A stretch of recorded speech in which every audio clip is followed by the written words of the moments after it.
乌军打假，俄方推进视为渗透，普京被假消息骗了15年。俄罗斯最近一直喊说自己控制了康斯坦丁诺夫卡90%的地区，乌克兰第19集团军紧跟着就辟谣，说什么控制，乌军在城内别的没见到，倒是见到100来号渗透进城的俄军。更尴尬的是被俄罗斯吹上天的图2 M3轰炸机，还没上战场，先在自家地盘上坠毁了。麻烦还不止这些，英国首次扣押了俄影子舰队的油轮，这下莫斯科急了，喊着要给油轮装自毁装置，一旦被扣押就直接引爆。这还不算完，俄国家电视台前主编亲口爆料，15年来专门给普京建了一个虚拟俄罗斯，康斯坦丁诺夫卡到底是什么情况？图2 M3又为什么坠毁？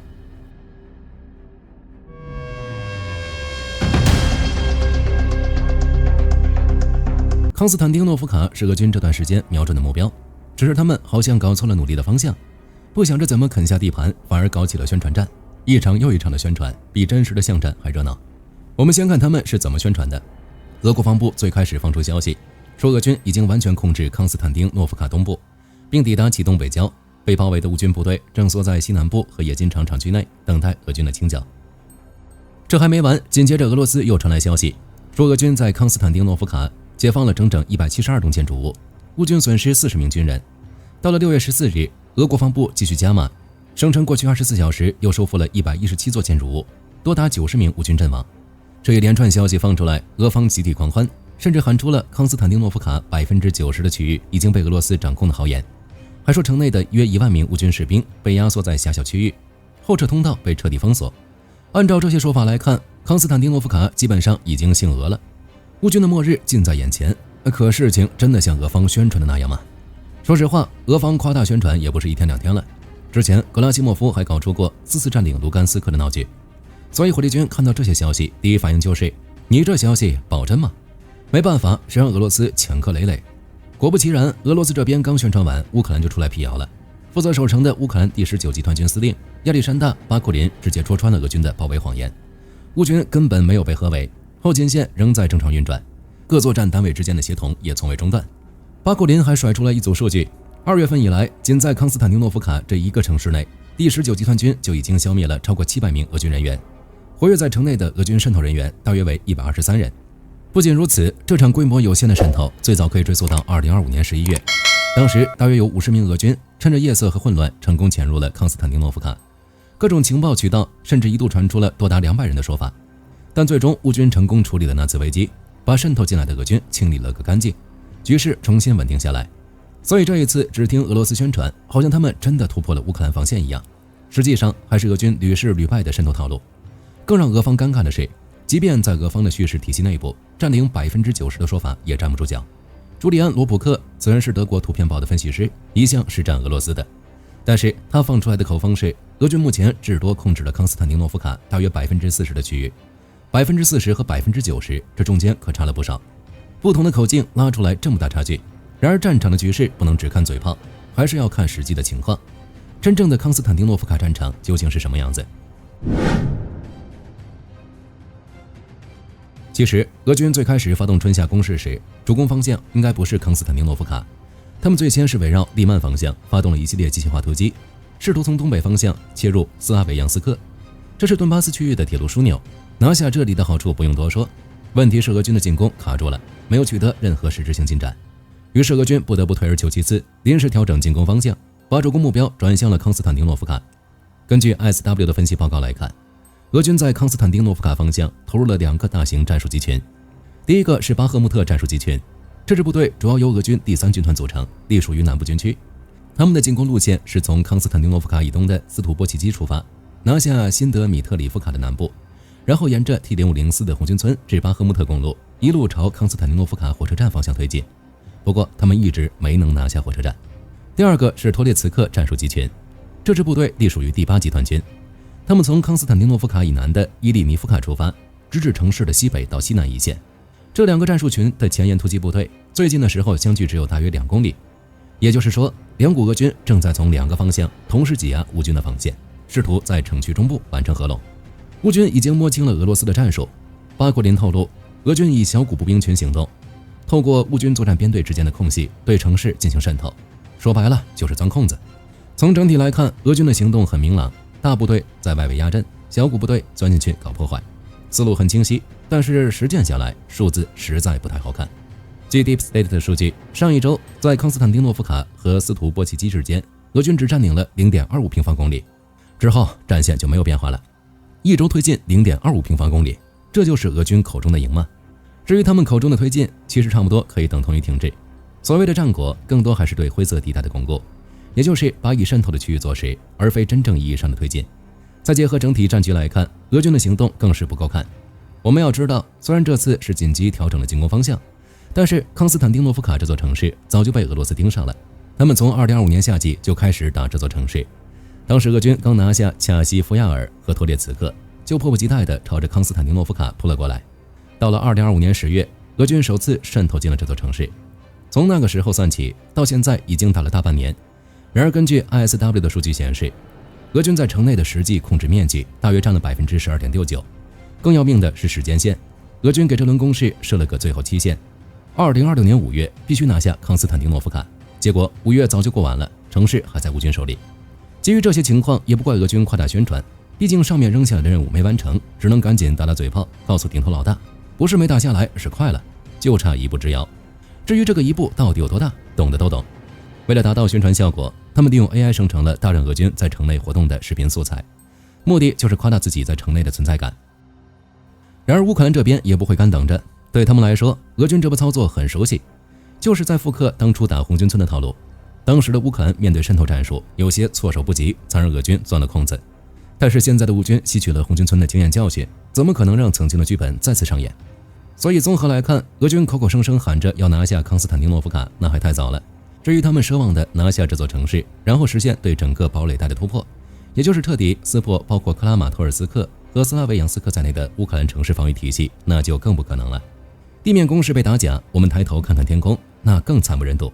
就在6月15日，俄罗斯的宝贝图 2M3 战略轰炸机一头扎进了俄罗斯自己的地盘。火力军可没夸张，社交媒体上流传的视频画面相当震撼。这架轰炸机以机头向下的姿态撞向地面，摔了个倒栽葱，然后就冒出一大团黑烟。据塔斯社报道，这架轰炸机当时正在执行例行训练任务，在着陆过程中坠毁，4名机组人员全部弹射逃生，被当地居民发现后送医。飞行员在最后时刻把飞机驶离了居民区，坠毁在一片空地上。再加上战机当时并未携带任何弹药，所以没有造成人员伤亡，这一点倒是值得肯定，但也就仅此而已了。我们来看地图，坠机地点在博汉区卡缅卡村附近，距离贝拉亚空军基地仅约30公里，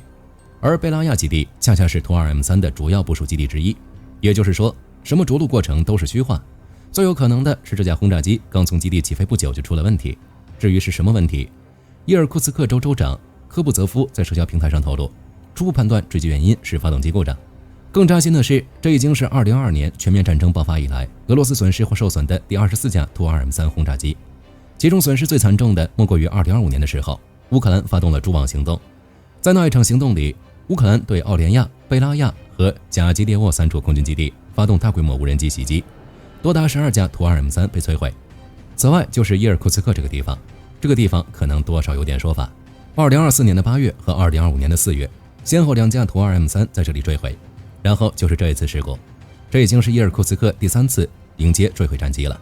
再加上其他零零总总受损的，可以这么说，图 2M3 正在以一种令人瞠目结舌的速度报废。我们要知道，俄罗斯现役的图 2M3 一共也就55架，损失或受损24架，就意味着超过 43% 的机队已经没了。但更扎心的是另一个数字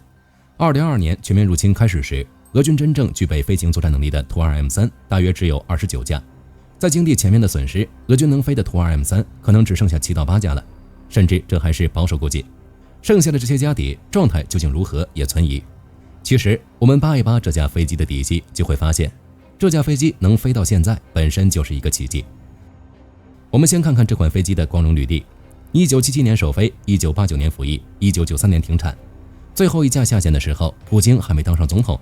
30多年过去了，俄罗斯再也没有生产过全新的图2系列轰炸机。2025年的时候，俄军方面就有消息传出，37%的图 2M3 机翼主梁存在裂纹。机翼主梁是飞机的骨架，是承载整架飞机重量的核心结构。这里出了问题，跟承重墙出问题有什么区别？横电系统就更别提了，停留在80年代的水平。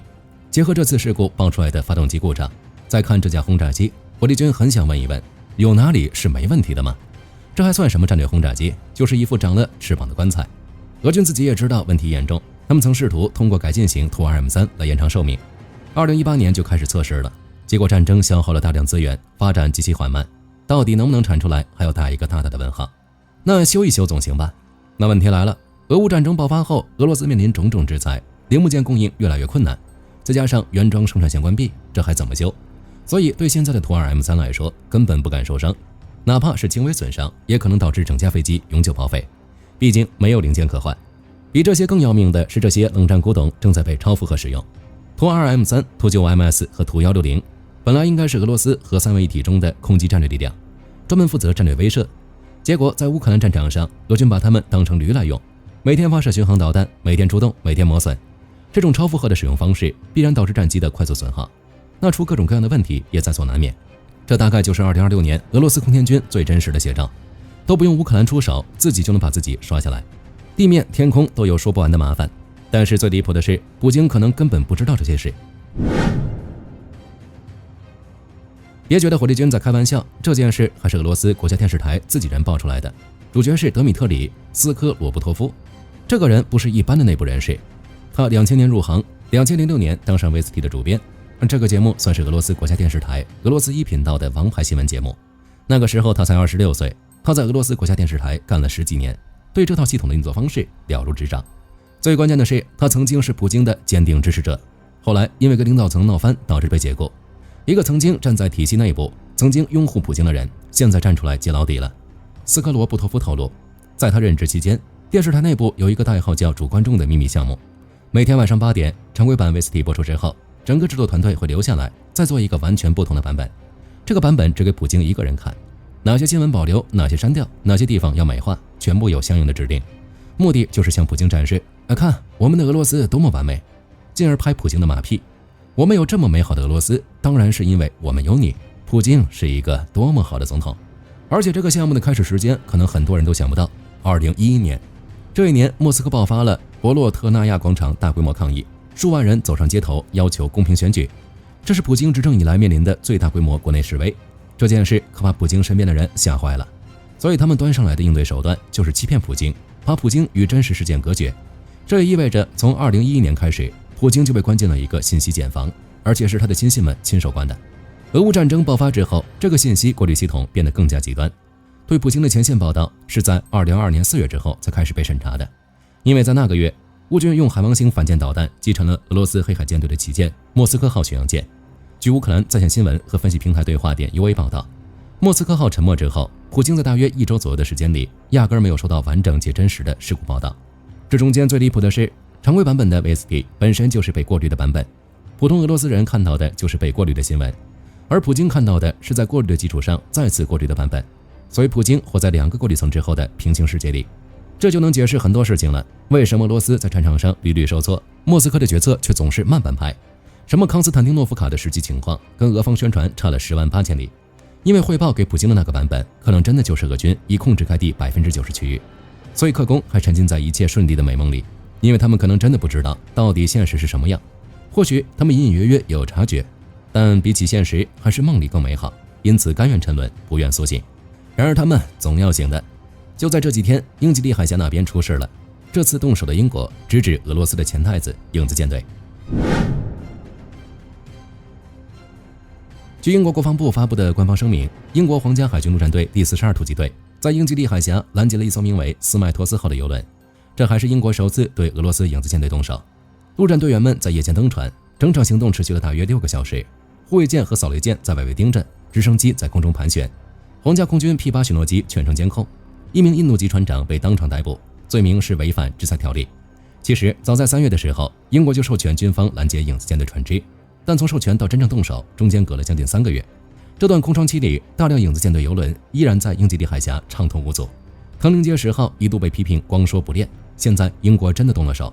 这排场摆明就是告诉全世界英国是认真的。被扣押的斯麦托斯号是俄罗斯影子舰队的典型代表，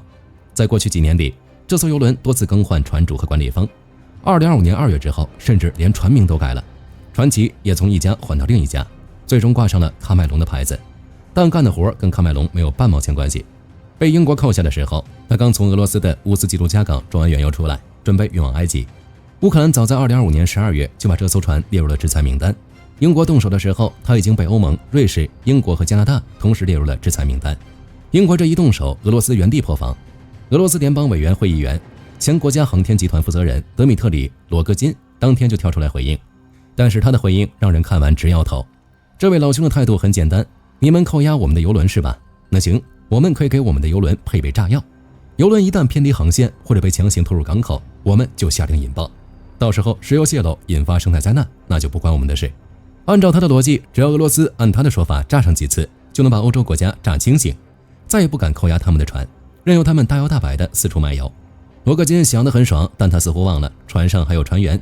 罗戈金口中的自毁装置一旦引爆，首先葬身海底的就是这些船员。为了保住石油收入，连自己人的命都可以不要。火力军只能说这很克功，但这恰恰说明了一件事：俄罗斯急了。事实证明，他们也只能这样喊一喊。在斯麦托斯号被扣押后，其他与俄罗斯有关的船只已经开始改变航向，以避开英吉利海峡。这说明英国的行动已经起到了威慑作用。俄罗斯的钱袋子可能真的要出大问题了。好了，本期视频到这儿就结束了。大家觉得俄罗斯真的能拿下康斯坦丁诺夫卡吗？可以在视频下方留言，大家一起讨论。最后不要忘记点赞关注，我是火力军，下期见。好的，各位观众朋友们，我们频道一直在聊真实的军事资讯和武器装备，后台也经常有朋友问有没有值得推荐的入门级模型。今天就和大家分享一款近期接触到的产品。首先，它的外形还原度做得相当不错，比例准确，武器上的一些关键细节和标识也都有体现，材质也说得过去，拿在手上有不错的分量感。其次，它具备一定的可动性，对于理解基础操作原理有一定帮助，让它不仅是个静态摆件。综合它的做工和可玩性来看，价格确实比较亲民。对于想入门模型收藏，或者单纯想在桌上贴一个摆件的朋友来说，是一个性价比很高的选择。商品链接已经给你们上了，感兴趣的朋友可以自行了解。